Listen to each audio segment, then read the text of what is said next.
You are listening to the Next Play Podcast, the playbook for high-performing leaders who want to exceed their full potential. From walking on the Ole Miss football team at 5'7", 150 pounds and earning a full D1 scholarship, to coaching thousands around the world and working with massive organizations like IBM. I've learned countless lessons that I'll be sharing right here with you. Join me as I interview some of the most successful people so you too can learn how to focus on always moving forward by deciding, planning, and executing on the next play relentlessly. All right, what is going on, everybody? Good morning. It is Monday morning. It's a beautiful and sunny Monday morning here in Las Vegas, Nevada. But wherever you are, however the weather is, doesn't matter, because it is a new week. You're alive, you're breathing, and you're ready to go. So today we are going to be talking about how to stop caring about what people think. And if you're anything like me, if you're a human being, you care what people think, right? And this is one of the most challenging things to overcome.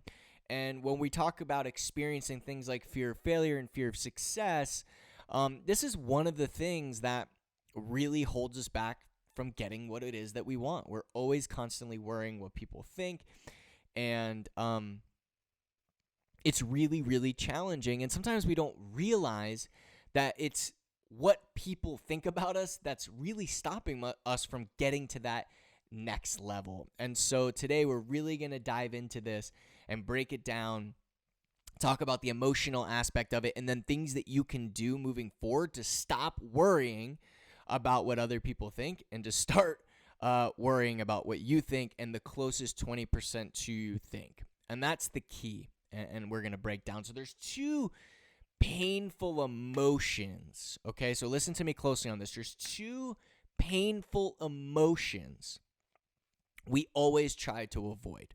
And this is because we had bad experiences with them when we were younger, right? And so this would be embarrassment and shame. So embarrassment and shame, let me switch here. Embarrassment and shame are the absolute two most painful emotions that we had experiences with when we were young, and this is what we're constantly trying to avoid. So hear me out on this. We're constantly worrying whether others like us enough, and that alone can invoke crazy amounts of anxiety, neediness, insecurity, and that drives other people's away, right? So let me give you an example. So if you're in the dating game, this is such an easy example, right? If you're in the dating game and somebody's like kind of backing up and no longer as interested, what other people do is they start getting more and more interested. Or if you're in sales, the client's like starting to back out. And so what salespeople do is they start going after it more and more and more, and they look needy, and their anxiety and their insecurity, and it just makes it worse and worse and worse, right? So there's two things, and this is what we're going to break down. There's things that matter, and there's things that don't, okay? What is it? There's things that matter, or people that matter, and people that don't. And it's really important to understand this. Like, I was breaking this down, I'm like, how do we do this? Like, how are the most successful people, if you look, they really don't care. Like, they legit don't care. And when I was kind of going through this battle, I was like, how are they doing it? What are they doing? And we had to reverse engineer this whole thing, right? Even when I was at Ole Miss, like, how did I not care about running out of the tunnel when I'm watching like Michael Orr and all of these guys, and these fans watching, and I just don't fit in, how did I feel comfortable being able to do that? And that's what we're going to break down. So whatever it is that you're doing, whether you're in a leadership role, you're in sales, this is one of the most paralyzing things that happen to us. So let's talk about things and people that matter, right? So this could be at work, this could be at school, close friends and family, important relationships to you. right?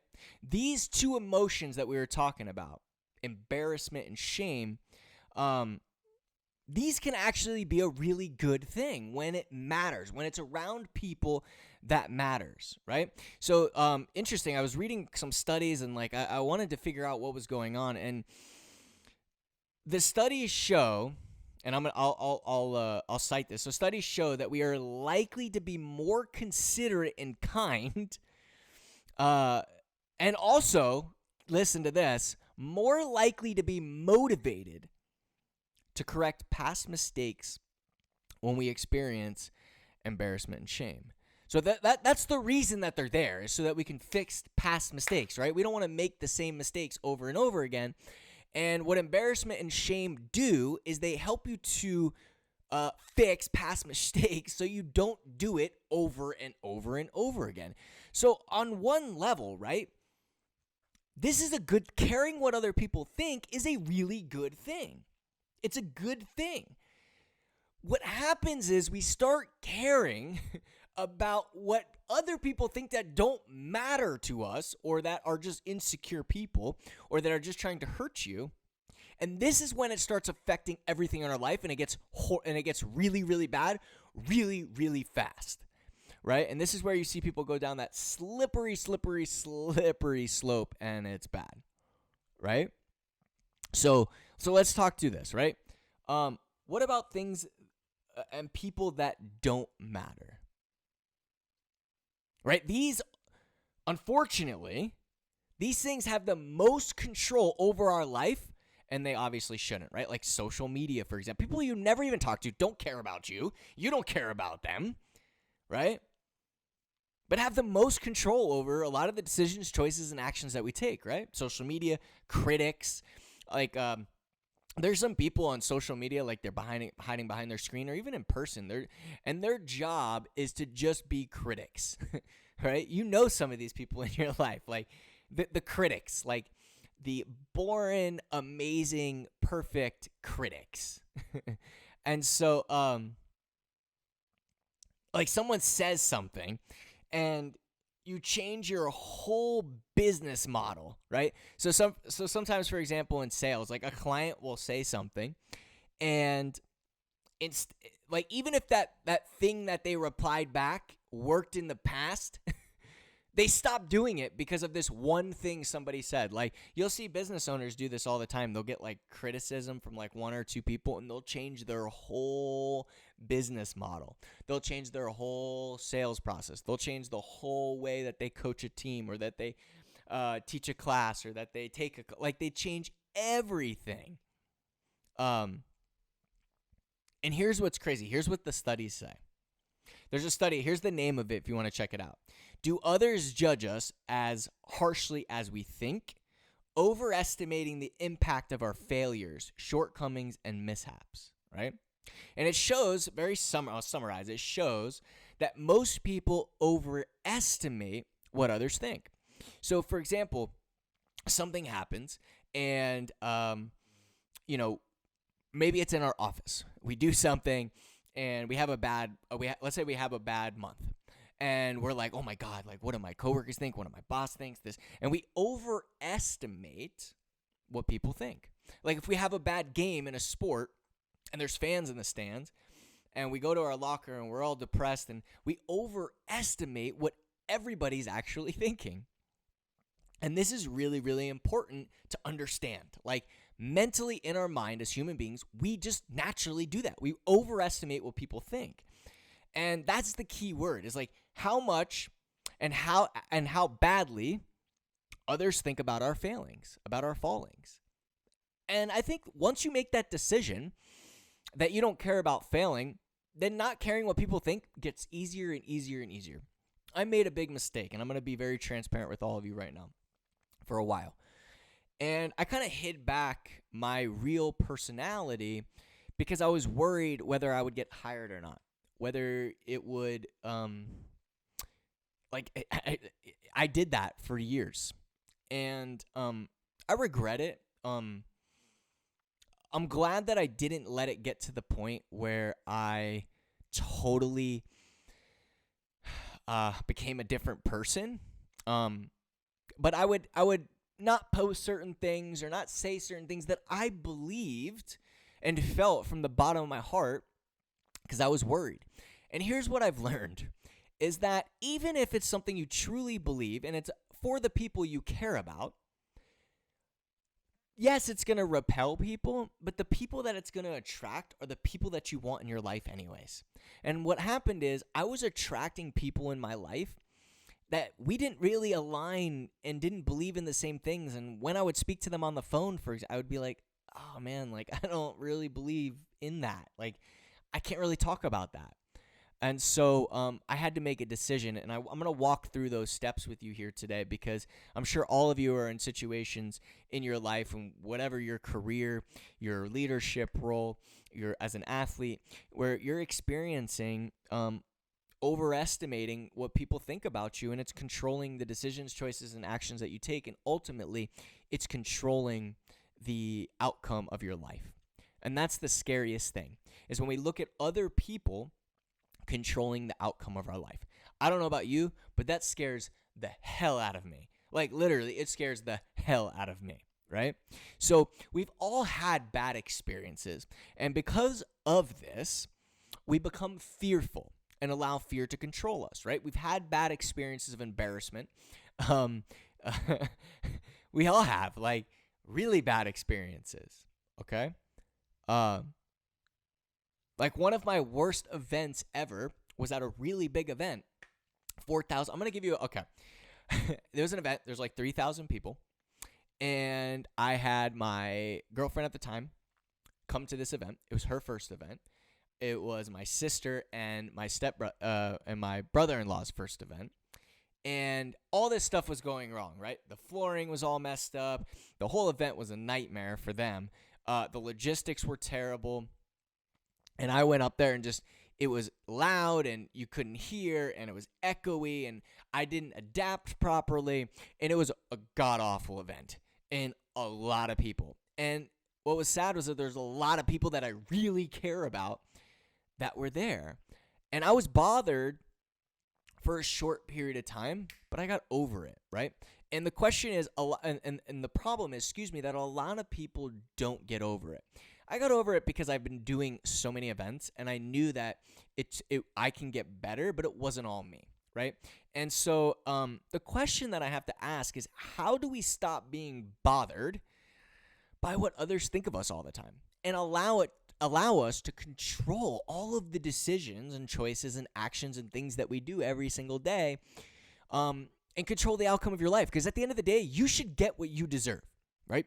It shouldn't be dictated on what I think. It shouldn't be dictated on what anybody thinks except for you, right? And you could take criticism from people, but the fact that most people, and you could look at the studies yourself, allow other people to control the outcome of their lives. And you can go into nursing homes and ask, because I actually did this for 2 years, and ask them what's the biggest thing that they regret. And it always comes back to fear of success, fear of failure, fear of what people think. All right? So, number one, it's attention control. Attention control. What do I mean by that? Being able to control what you pay attention to. It's a very challenging thing. In a world of social media and YouTube and Facebook and Instagram and all the online stuff, but then all the stuff in person too, it's really, there's so many things, advertising, marketing, this, trying to grab your attention, trying to get your attention. And all of these things want you to care about it, right? All of these people want you to care about what they think. And so there's a skill, and it's called attention control. And it's a really powerful skill, so let's break it down. We care so much, right, about others because of our happiness, right?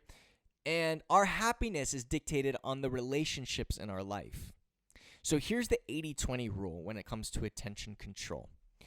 Only focus on the top 20% of the relationships in your life. The top 20%, you can even go 10-90. These are the most important relationships in your life. This could be clients. This could be family members. This could be friends. Could be colleagues, right? What are the most important relationships in your life right now? And the other 90% or 80%, we have to just turn a switch and not think about it. Everyone else is just a critic. Everyone else is just a hater. And we already done topics like that in the past. But listen to me closely. This strategy, attention control, is choosing the most. You could do this in other areas of your life, but we're focusing right now on people, right? So it's taking the most important people and relationships and building those and honing in on those. And everyone else is just a critic. And so I'll have a challenge for you at the end where we're going to write down the most important people right now in your life, and everybody else is just a critic, switch turned off. We're not going to listen to them. We can read it if you want. You can hear what they have to say, but it doesn't matter. We have only a certain amount of people, right? And when it comes to relationships, we're not going to go into relationships. We already did that. But you're more likely to be happy if you're a giver, right? Rather than a taker. Think about Christmas. Like, are you happier when you're opening a Christmas gift and it's cool? Or when you watch your kids or a family member or a friend open up a gift and they love it and they're excited? To me, that's way better, all right? So when it comes to your relationships, it's always about giving, right? So what are the top, and just start in your mind, start going through this with your attention control.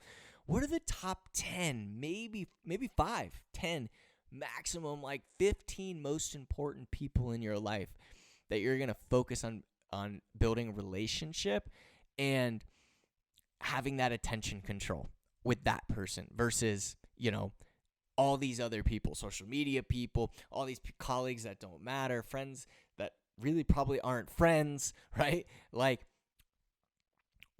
start thinking about that. What are the most important? Okay?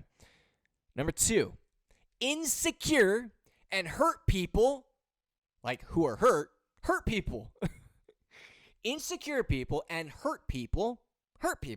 That's just what they do, right?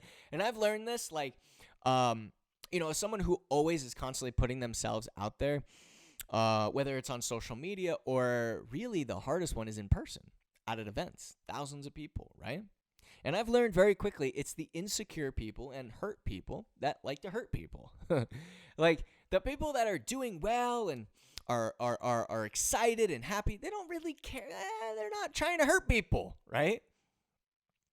These people will always try to pull you down. And understanding the fact that people will always try to pull you down, right? Judgment is inevitable. Judgment is a part of life. The question is, where are you going to pay attention? What judgment is your attention going to be geared towards? And that's that 5, 10, 15 most important people. So when it comes to insecure and hurt people, will hurt people, yes. You have to make a decision that those people don't matter, and you're going to cut it out. A decision means to cut off, right? So we're going to cut those people off. And until you do this, you will never move forward. And you will be paralyzed by this. You know how I know? Because I was for years paralyzed. And sometimes to this day, it paralyzes me. But for example, I'm traveling again this week. Last week, I was in California. And, it's easy when you're in a room, you're training people, you're working with people. It's easy to start worrying what people think. It's easy, and as I segment into this next section, it's easy to worry about what we think. But if you focus on the result of the people in front of you, in my case, for example, or your client's case or your student's case, and making their lives better in your post, like if it's a social media post, if you're doing a talk, if you're doing a presentation, a client presentation, if it's always about them and not about you, all of that feeling, it just goes away. If I know I'm posting a piece of content, if I know I'm doing a presentation, if I'm doing a client call, if I'm teaching a kid, if I'm coaching a student, if I'm whatever, coaching a colleague, if I know it's about making them better and it's focused on them, then it takes so much of the, I have to be perfect, I have to do this right, what do people think? Boom. And until you do this, you'll never move forward. And number 3, you have to desensitize yourself. This is a challenging thing, but there's a process, right? You have to desensitize yourself. If you're getting hurt by certain things right now, or certain things are affecting you right now, you have to be hurt by something worse, right? Okay, here's an example. If you're bench pressing is 100 pounds, and after you do a set of 10 of 100 pounds, you're sore, but then you start benching more and more and more and more and more, and then you do it 10 at 100 pounds, and it's really light, and you're not sore, you're desensitized yourself, your muscles. And so you have to do that to your brain. If you are constantly in a scenario where you're worried what a client may think, or what a student may think, or what a colleague may think, you always have to ask yourself this question, and this is awesome. Desensitize yourself. What's the worst case scenario? What's the worst case scenario? The client says no. The student doesn't listen. The colleague, I don't know, doesn't pay attention, doesn't care, and talks smack to somebody else. Feel that pain and start desensitizing yourself. Because then when it happens, whatever. I already know. I already experienced it. Who cares, right? You can't please everybody. That was me. I want to please it. I want to make everybody's life. I can help everybody. Everybody can resonate. No. You can't please everybody. And so over time, I've learned to desensitize myself. Also because I've had so many critics, whether it was at Ole Miss, whether it was on stage, whether it's inside of one of my facilities. It doesn't. I always have people hating, talking smack. And to this point, I love it. I literally love it. I know, and you should know, the more people who are trying to tear you down and talk smack and are hurtful and insecure, the better you're doing. And here's the thing. Well, I'm not going to go into how you respond because that's in how to deal with negative people. But it's almost your duty to treat them with respect back and watch, because they're the one that's hurting and insecure. They're hurting. If someone's like, remember, insecure and hurt people, not nice people, right? Not happy people, not fulfilled people, not secure people. They just don't. Like, I don't go on social media and just bash people all day. Like, I mean, if you do, you need to reevaluate, right? Like, these people that are doing this are hurt people. So why do you care? So I have a really, really, really important challenge for you today, all right? And this is for the week. Like, really, really important. Whether it's 5, 10, 15 people, depending on, like, your network, right? If you have a massive network or you have a lot of really important clients and stuff like that, you might have more. But I want you to write out your 5, 10, or 15 most important people in your life. Who are you going to have your attention control, right? Who are you going to pay attention to? Who's going to matter to you? Because the people that matter to you, yeah, you have to care what they think. You do. But everybody else, you don't have to care. And when you have clarity on this, who am I going to care and who am I not, then it's so easy to not care about all those people, right? The problem is we don't have clarity. We don't have clarity on who's the most important people who we want to focus on. So write that, 5, 10 to 15 people. Number 2, you're going to make a conscious decision to cut off, right? To not allow fear to control your life and only care about the people that matter opinion. The people that matters opinion, right? That's a conscious decision. That's all it is. It's like writing on the PDF that will be with this. I'm going to make a conscious decision that I'm only going to care about the 5, 10, 15 people that are most important to me that I listed above. All the others, I'm going to let go. I'm just going to let it go. I'm going to let it go, and I'm not going to care, and I'm going to smile, and I'm going to enjoy my day, and I'm going to be me. Because you know what? You'll have more fans. You'll have more clients. You'll have more students, more athletes that will resonate and want to work with you when you do that versus trying to be great for everybody. And number 3, desensitize yourself by anytime you're doing something, client meeting, whatever, and you're fearful and you realize, hey, whoa, I'm starting to feel fearful. I have these butterflies. I'm about to worry what people think, is to write out a list of worst case scenarios and desensitize yourself. And look at that and just imagine if that happened to you. So for example, if I'm going to go on a stage, right, I'm going to list out like all the worst things that could happen, like someone throwing tomatoes at me, people leaving, and then just experiencing it in my mind and desensitizing myself to it. Because is it going to happen? Probably not, but I'm prepared for it. And, anything else that happens that's not as bad as whatever the worst case scenario, then it's not as bad or whatever. Then I move on, right? And so that's my challenge for you. It's very simple. Number one, you're going to write down 5, 10, 15 people that you're going to this is the most important, that you're going to have your attention on. Everybody else, you're going to make a conscious decision that you're not going to care. That you're not going to care. That you're going to live your life with your personality because you matter. Simple, right?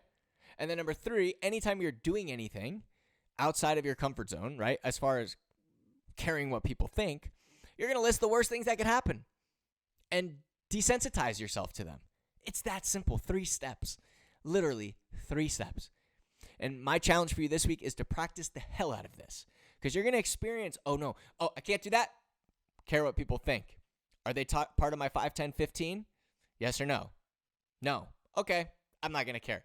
Are they part of my 5, 10, or 15? Yes. Okay. Let me desensitize myself. What's the worst case scenario? Let me prepare for it. Let me let me go through those scenarios and feel the feelings. That's it.